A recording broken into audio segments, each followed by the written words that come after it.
যাবত রিক্সা চালাচ্ছেন? 10 বছর। 10 বছর। অন্যান্য রিক্সাওয়ালাদের আমি দেখি তোর যেটা আপনি স্মার্টভাবে চালায় না, আপনার এই স্মার্টের কারণ কি? আমার শান্তি ভালো তাই। শান্তি লাগে। হ্যাঁ, শান্তি ভালো।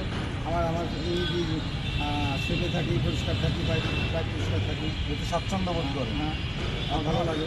পারিবারিক অবস্থা মনে হয় ভালো। হ্যাঁ, ইনশাল্লাহ। কিনে খাওয়া লাগে না। ভালো লাগে না, তারপরে আপনি রিক্সা চালান। হ্যাঁ, আমি ইনকাম করি, এবার খবর যাচ্ছে। আচ্ছা আচ্ছা আচ্ছা। এই অবস্থায় আপনি এই 8-10টা রিক্সা হচ্ছে কিন্তু আলাদা। হ্যাঁ। তা আপনি জানেন? আচ্ছা, এই স্মার্টনেস, এই সুন্দর স্বাচ্ছন্দ্য বিষয় থাকলে আমাদের দেখতেও তো সুন্দর লাগে। অবশ্যই পরিবেশ ভালো থাকবে। সবাই যদি এরকম গুছাই বেঁচে থাকে আরো সুন্দর হবে না ব্যাপারটা? আপনিও তো চান যে যশোরে সবাই আপনার মধ্যে চালান। হ্যাঁ, সবাই বাইক পরিষ্কার থাকুক, সেফে থাকুক। ভালো থাকে। এই আমার সেই স্মার্ট রিক্সাওয়ালা, এই রিক্সাওয়ালারে যশোরে যারা দেখবেন তার রিক্সায় চলবেন, সে ভালো মানুষ, তার নাম্বারও আপনারা নিয়ে নেবেন। সেই মামা আমার ভালো মানুষ। ইনশাল্লাহ। আল্লাহ হাফেজ। আল্লাহ হাফিজ।